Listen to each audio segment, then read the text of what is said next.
Welcome to the next session of Learning Esperanto. Now that we have some verbs and nouns in our knowledge, we're going to take a quick look at general pronunciation of the Esperanto alphabet, reiterating some of what we already know and introducing some new things. The reason that we're going to do this now is because the next video is going to be our first vocabulary builder, giving us a new range of verbs and nouns that we can use in our current knowledge of Esperanto grammar. So we will be encountering a much wider range of letter pronunciations than we've seen so far. But first, let's look at a question I posed at the end of the last video. We looked at the structure of a simple sentence, subject, verb and noun, such as I have a car, mi havas auton, and covered the fact that the noun ending in O was made into an object by adding N. But we also said that it is a room, gi estos chambro, did not have an N on the end. So why the discrepancy? Now in most places, Esperanto books and videos, you will see an explanation like this. You add the N ending to all noun objects after verbs except for esti. Now there's actually one other verb that this is true for, but we'll look at that later in the course. Now to me, that's not really a good enough explanation for a new learner. In fact, it's not really an explanation at all, just here's an absolute rule. Here we are saying that there are no inconsistencies, or at least very few in Esperanto, then immediately would hit you with an exception at the very core of building sentences. Something that happens after all verbs except esti. That's a pretty big inconsistency to have to thrust upon you so soon in your learning. But to be honest, there is a way of looking at this which gets rid of the inconsistency and makes the rule perfectly normal and sensible. What is it that's so special about esti? The act of being. Remember that sentence, I have a car, mi havas auton. We have the subject, me, or I, and then we have a noun, auton, which we more accurately call the direct object, upon which we are performing some action or acting upon, whether that's physically, like carrying or pushing, or conceptually, like seeing or possessing. Think about it. That's two different items, a subject acting on an object. You'll see this later in another use of N, implying a direction of motion, flow, or an occurrence, but that's for the future. But now, consider it is a room, gi estos chambro. We have a subject and an object, but in reality they're the same thing. Note the word are there, that's the verb to be, esti. The subject is it, and it is a room. You could put these two words, the subject and the object, in any position in this simple statement, and it would still make logical sense, if not grammatical, because they're both being, they're both the same thing. So if it helps, we can think about the rule like this.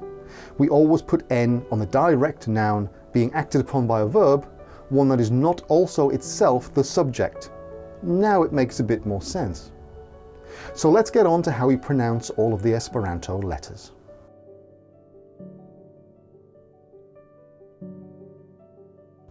Now, as we've already discussed in previous videos, Esperanto has 28 letters in its alphabet. We've lost a few from the English alphabet, but we've gained a few others. We also know that in Esperanto we don't have multiple letters, digraphs, using two characters together to create a single distinct sound, a phoneme like sh or ch.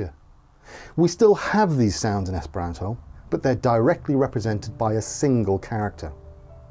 Now, when we start to look at the alphabet, you will realize that many of the sounds that you expect to hear in connection to a particular letter are not there. The reason being that we only pronounce a sound one way in Esperanto, and it does not change according to circumstance. For example, think of the letter C in English. We can use it in cut or fence and many others, with many slight and sometimes quite extreme variations in sound. It's one of the main reasons why English is difficult to learn fluently as a second language, because it's full of things that you just need to simply learn by memory. It's difficult to apply a generic rule.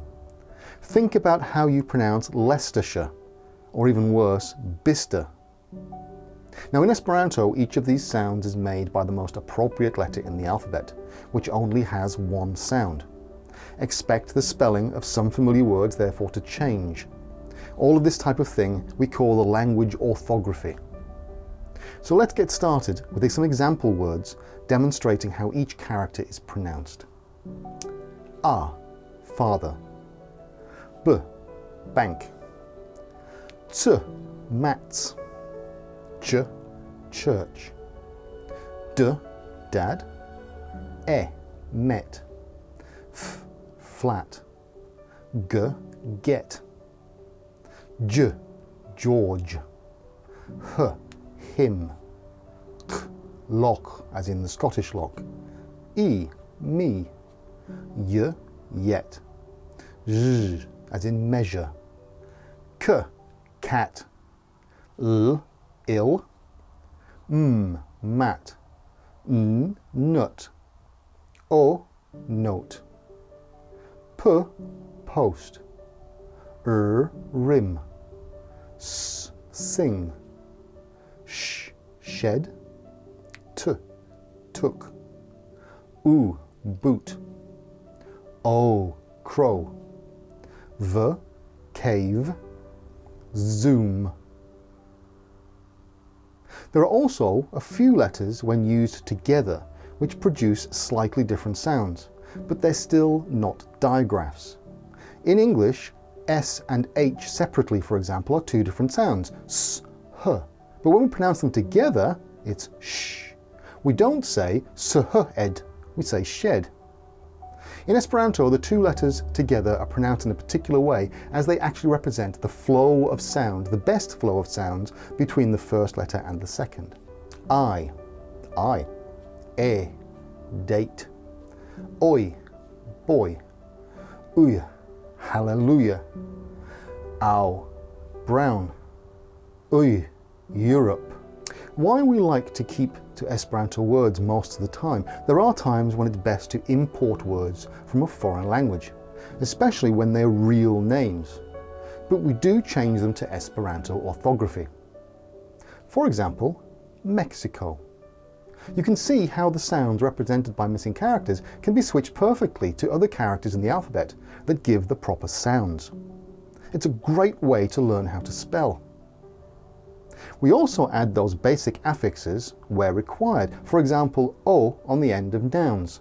We do that mainly because it's far easier to pronounce when the words are added to other affixes, such as N when using them as the object in a sentence. So as an exercise, try writing your name in Esperanto orthography. Mine, Craig, is written like this. Now if this doesn't make sense, look back to the section on pronunciation and you'll soon see how it works.